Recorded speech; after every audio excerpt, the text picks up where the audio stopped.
Sir आपका बड़प्पन है तो।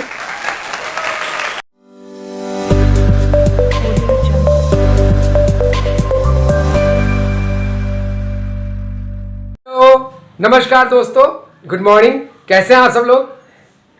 दोस्तों आज बहुत बड़ा दिन है और आज हमारी बच्ची को डीएम साहब आ रहे हैं, स्वयं दीपक रावत जी पुरस्कार देंगे। तो यहाँ भी छात्र हैं, सब जितने भी हैं टॉप 3rd में आए हैं और ये बहुत बड़ी जीके प्रतियोगिता हुई थी। यहाँ बड़े बड़े लोग आएंगे और बहुत बड़ा समारोह है। तो ये मेरे लिए बहुत सौभाग्य का दिन है और आप सब का आशीर्वाद से उसको ये स्थान प्राप्त हुआ है। तो टॉप 3rd में है वो और आज इसको पुरस्कार मिलेगा। जीएम साहब, एसपी साहब, बहुत लोग यहाँ पर आएंगे। तो आइए मैं ले चलता हूँ आपको जहाँ प्रोग्राम है, हमें बुलाया गया है। चलिए चलते हैं।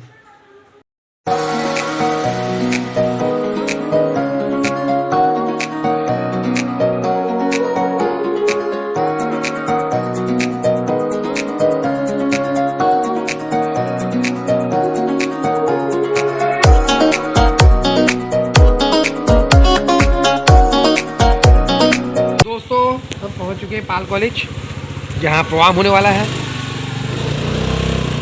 देखिए पाल कॉलेज सामने से, technology and management.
Respected Shri Deepak Rawat Ji, Commissioner of Kumaon, IAS officer, along with City Magistrate Rohan, Mr. Singh, has joined us for our last award function and brilliant seminar. Can we all have a big round of applause?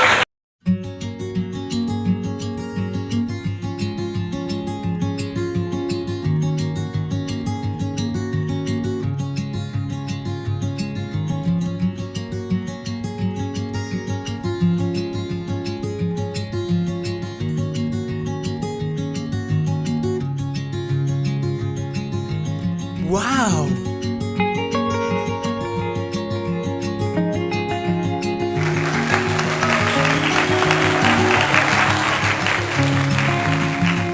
हमारे साहब पांडे जी, भंडारी साहब, पाल साहब, जितने भी यहाँ पे students मैं देख रहा हूँ पाल कॉलेज के, इसके अलावा आज के जो अवार्ड विनर्स हैं,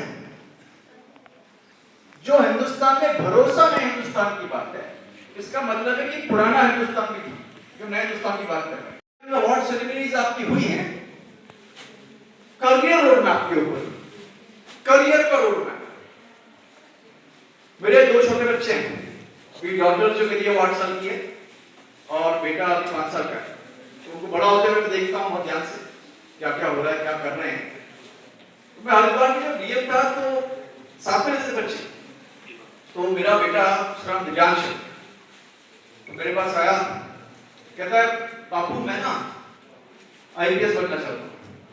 मैं कहा अच्छी बात है, आईपीएस बनो। तो हमारे वहाँ पे बैचमेट थे, वहाँ पे जन्मजय थे, तो उनको आता जाता घर पे देखता होगा, गाड़ी यूनिफॉर्म से इंप्रेस होते हैं बच्चे। देखा आईपीएस बनूंगा, हमने कहा और अच्छी बात है, आईपीएस बनिया। फिर 2-3 महीने में उसने देखा कि ये आते हैं जन्मजय और थोड़ी देर कॉफी पीते हैं, गपशप करके चले जाते हैं और कुछ होता तो है नहीं। तो उसने फिर 3 महीने के बाद मुझे बोला बापू मैं सोच रहा हूँ आईपीएस नहीं बनूंगा। तो हमने बेटा क्या बनोगे? कहते अब मैं फायर ब्रिगेड का ड्राइवर बनूंगा।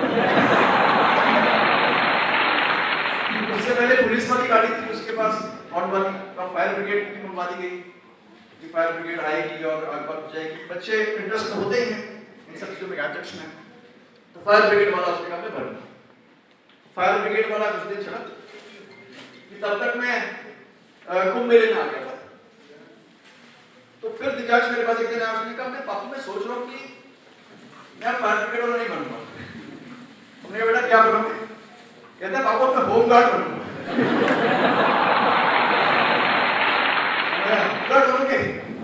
तो मैंने सोचा थोड़ा चाइल्ड साइकोलॉजी के एंड से सोचा कि मतलब ठीक है आईपीएस से फिर उसके बाद ड्राइवर फिर होम गार्ड बनना है। तो आई रियलाइज कि बच्चे कहीं ना कहीं ये तो देखते हैं कि एक्शन कहाँ पे हो रहा है, और जो कुछ भी दफ्तरों में हो रहा होगा और जो कुछ भी मीटिंग्स में हो रहा होगा, एक्शन तो होम गार्ड कर रहे हैं, जो भी दिखता भी है। अल्बर्ट आइंस्टाइन ने एक बात कही थी कि अगर हमें कंपटीशन करवाएं सब मछलियों का और बोले कि आप पेड़ पे चढ़िए और फिर उसमें तय करें कौन सी मछली फर्स्ट आई कौन सी सेकंड आई, तो ऐसे कंपटीशन का कोई लाभ है?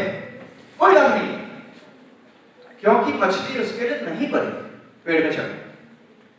और तभी अल्बर्ट आइंस्टाइन ने कहा था कि एवरी चाइल्ड, हर बच्चा यूनिक है। लेकिन मॉडर्न एजुकेशन सिस्टम क्या करता है, उस यूनिकनेस को कहता है नहीं एक जैसा ही बनो, सब ऐसे ही बनो, सबको मैथ्स पढ़ने हैं, सबको फ्रैक्शंस पढ़ने हैं, सबको डेसिमल सिस्टम पढ़ना है, सबको 100 नंबर में से ही नंबर लाने हैं, कितने ही विषय होंगे इसी में से करना है। तो फिर जो यूनिकनेस है वो तो नहीं रही ना। आप यूनिकनेस को एक प्रॉपर पैटर्न में ढाल रहे हैं कि ये है सब, ये हमने तय कर लिया, इसमें से आपको आता है तो आप अच्छे, इसमें से सब आपको नहीं आता है तो आप बुरे। मेरे बेटे ने फिर मुझसे पूछा कि पापा मुझे पता चल गया है। मैंने कहा क्या पता चला है? कहता कि आप कबाड़ी बनना चाहते थे। तो आपने कहा से देखा? कहता नहीं आई सॉ यूट्यूब को देखते सब लोग करता है तो कहीं पे था कि कबाड़ी बनना चाहते हैं तो क्या होता। तो मैंने कहा नहीं मैं ऐसे बनना चाहता था कबाड़ी। तो अभी कुछ दिन पहले एक प्रोग्राम हुआ, वो प्रोग्राम था यूनिवर्सिटी में, इनॉग्रेशन था इनफैक्ट, जो पहला बैच आने वाला था कुमार यूनिवर्सिटी में। तो वीसी साहब ने मुझे इनवाइट किया नैनीताल में। तो मैं नैनीताल जा रहा था, बल्दिया खान से थोड़ा आगे पहुंचा था तो मुझे फोन आया सेक्रेटरी डीएम साहब का, सर अभी एक थोड़ा ट्रेजेडी हो गई डिस्ट्रिक्ट में। मैंने कहा क्या हुआ? कहते सर कोई कबाड़ी किया, बड़ा सिलेंडर फट गया क्लोरीन का, उसमें आगे थोड़ा नुकसान भी हुआ उसको, हमारे कुछ एसडीएम सीओ साहब को भी कुछ इंजरी हुई। तो जब मैं कुमार यूनिवर्सिटी पहुंचा तो वहां पे मेरा इंट्रोडक्शन उधर ही लग गई कि ये कबाड़ी करना चाहते थे दीपक रावत।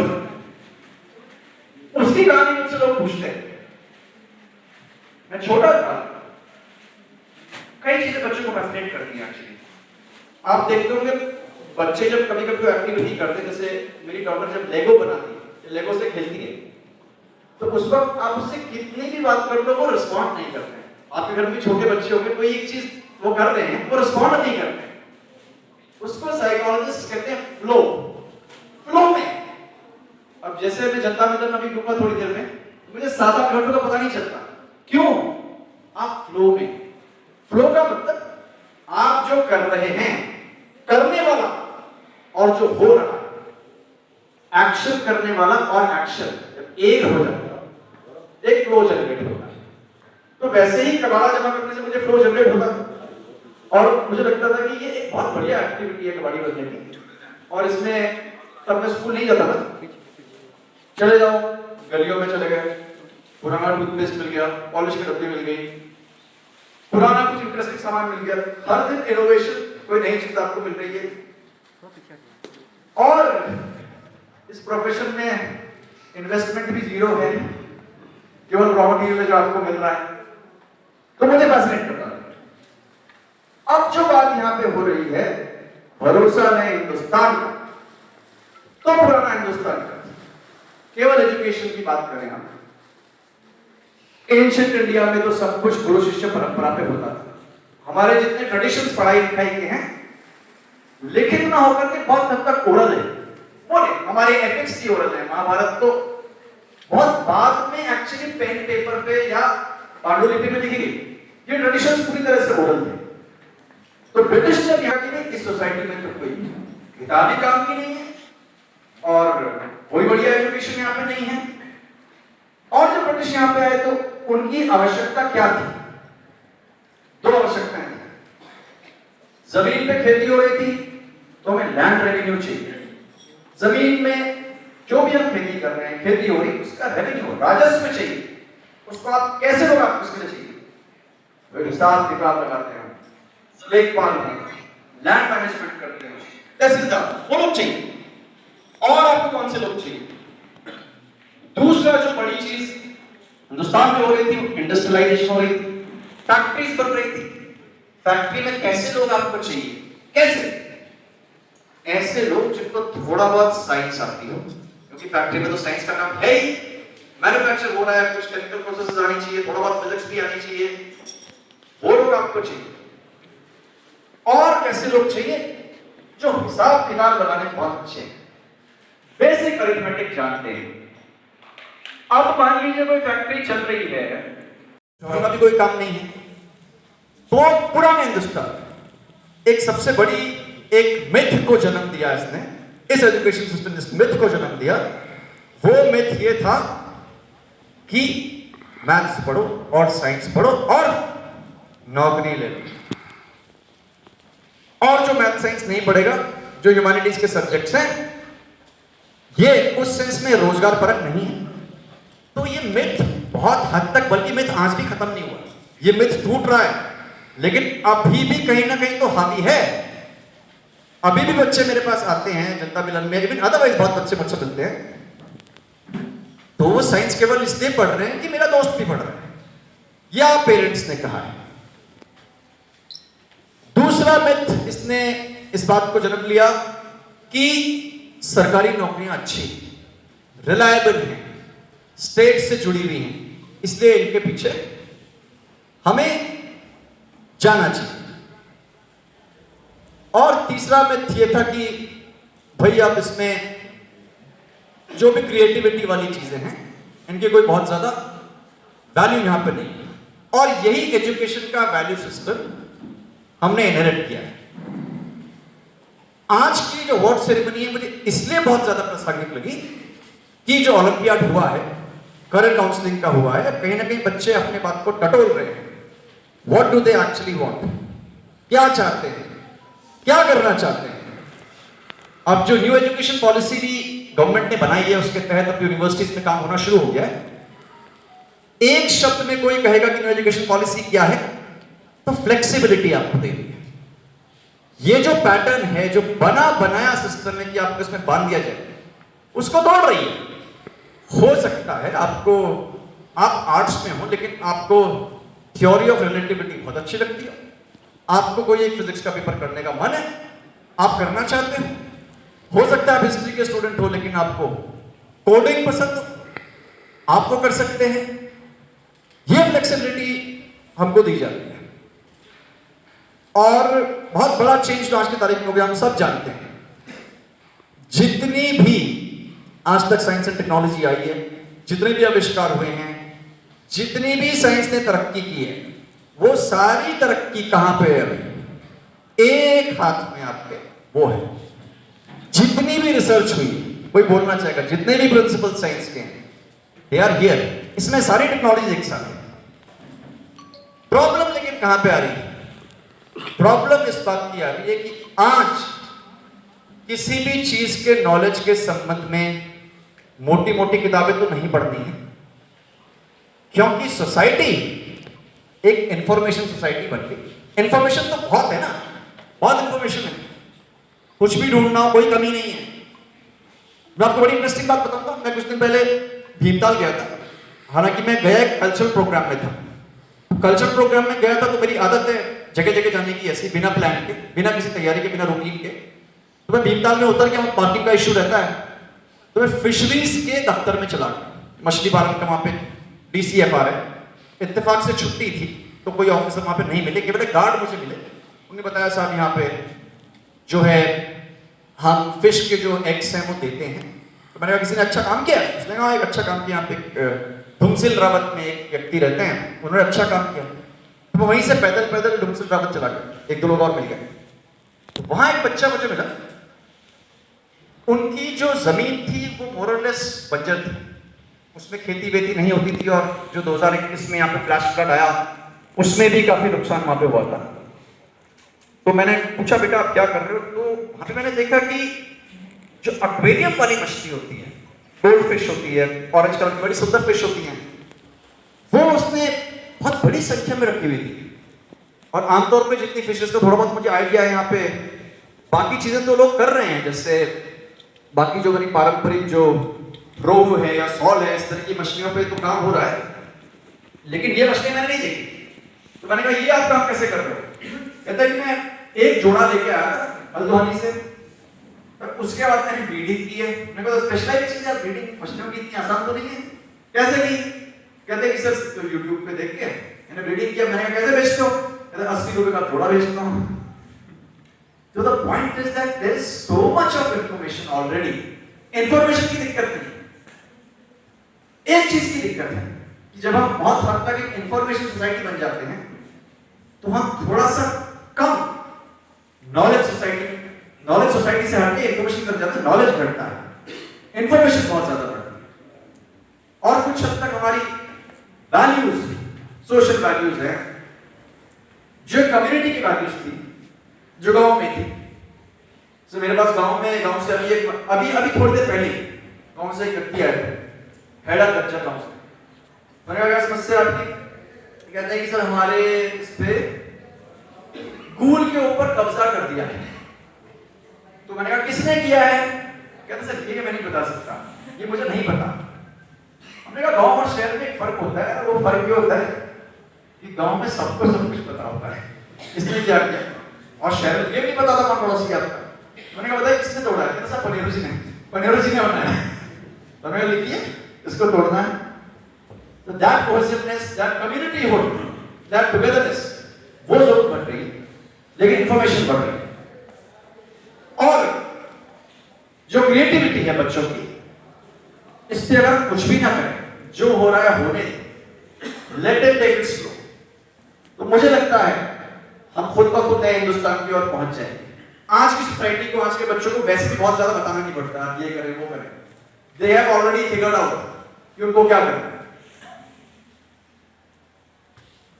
मेरी जो डॉटर है, एक बार उनको होमवर्क मिला स्कूल से, तो जो उनका स्कूल दिल्ली में है वो इस बात पे बहुत फोकस करता है कि आप ड्रॉ जरूर करें, आप पढ़ें ना पढ़ें, होमवर्क करें ना करें, मैथ्स करें ना करें, लेकिन ड्राइंग रोज करें। क्योंकि शायद उसका स्कूल का मानना होगा कि हम आइडियाज को जब ड्रॉ करते हैं या फॉर्मुलेट करते हैं तो चीजें अच्छे से कर पाते हैं। तो उनको होमवर्क मिला था कि मां से आप कुछ शब्द लिखेंगे, मां से, और फिर उनको बनाएंगे भी। 3 शब्दों की बात थी। तो वो होमवर्क कर रही थी, तो उसने लिखा, पहले लिखा मां से मछली, मछली बना भी दी, फिर लिखा मां से मटर, मटर भी बना दिया, फिर थर्ड उसने लिखा मां से मुसीबत। मैं भी थोड़ा चकरा गया, पहली बात तो हम ऐसे वर्ड्स कम ही यूज कर रहे हैं, और मुसीबत अब बनाओगे कैसे? तो पहले उसने मुसीबत लिखा, फिर एक आदमी को बनाया, एक तरफ नदी बना दी, एक तरफ शेर बना दिया, अब क्या मुसीबत नहीं। तो बेसिकली बच्चे बहुत क्रिएटिव होते हैं, और पहले से क्रिएटिव होते हैं।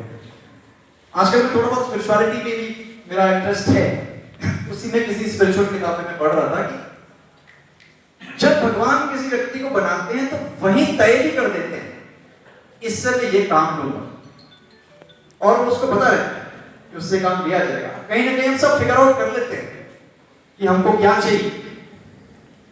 2 चीजें हैं जो मुझे लगता है कि आप कुछ भी ना करें, अगर आप फिगर आउट भी नहीं कर पा रहे हैं आपका इंटरेस्ट क्या है, आप नहीं जानते हैं आपको क्या करना है, लेकिन 2 चीजें अगर आप करेंगे तो आप चाहे कुछ भी पढ़ाई में कैसे भी रहें, किसी कंपटीशन को निकाले ना निकालें, लेकिन आप कुछ ना कुछ अच्छा करें, जो मैं मानता हूं। पहली चीज तो ध्यान है। और इसकी खैर ध्यान की तो पूरी स्पिरिचुअल संपदा इंडिया के पास पहले से ही है। We are a very rich state, very rich country in terms of spiritual heritage.